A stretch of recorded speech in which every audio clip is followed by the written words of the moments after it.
Hey everybody, Kurtis Sid here along with Carolyn Pettit. We just saw The Walking Dead here with Tall Tale Games, and here are some impressions of, what we thought about the whole thing. Yes. So, you played the entire first episode, you even reviewed it, correct? Actually, I didn't. Oh, okay. But I did play it. I played the heck out of it. I really enjoyed it. Mm-hmm. And what I especially enjoyed seeing in the 20-minute glimpse that we saw here of episode 2 is the way that the choices you made in episode 1 are really starting to kind of seemingly shape the experience. I mean, not just in terms of big things like which characters you rescue or don't rescue, but just how even choices you made affect like the environment and your just very, very small details of your relationships with other characters, how they perceive you, that sort of thing. So it really seems to be delivering on that kind of attempt to be a really character-focused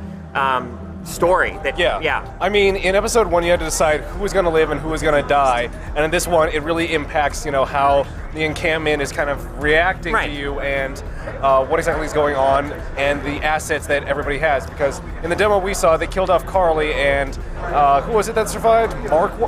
Mark.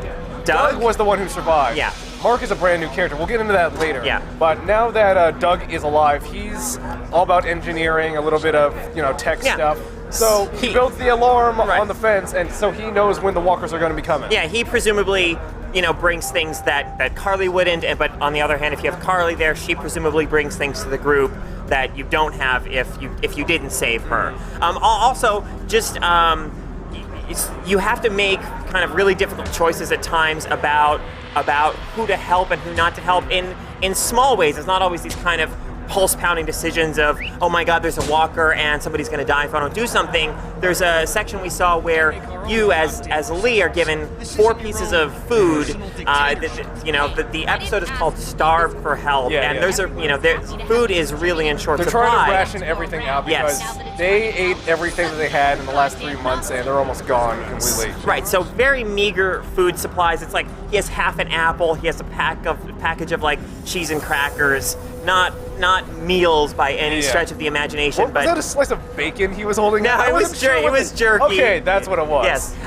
So, deciding who do you give that food to and who, of course, do you not give that food to is seemingly going to really impact how the other members of the group feel about you. And the tensions in that group are constantly rising, it seems. It's a kind of coming to a head. It's not like everyone's getting along. Some people are thinking about leaving, heading out, and doing their own thing. One person, Lily, is trying to maintain the order and kind of position herself as the leader of the group, but some people resent her. So there's a lot of interpersonal stuff going on. Yeah, you'll have to think about your own obligations because, of course, you have your daughter around Clementine. Not your daughter. Well, yeah, whatever the relationship but was. You're kind of, the foster, the kind of girl that you are looking after. She is kind of like your adopted daughter at this point. Okay. And it's like, you feel like you should help her out. Sure. Maybe you should help yourself out because you can actually keep some of the food for yourself and then all of your friends that you've made so far. Like, if you sided with Kenny in the last one, he might like it if you help him. And also maybe some of the new characters that you don't really know about. But I mentioned before, Mark was the new character that we don't really know too much about. He's suddenly in the camp. They let him in because he had food a couple months ago, and now tensions are rising because all that food is gone, and they see no reason to keep him around.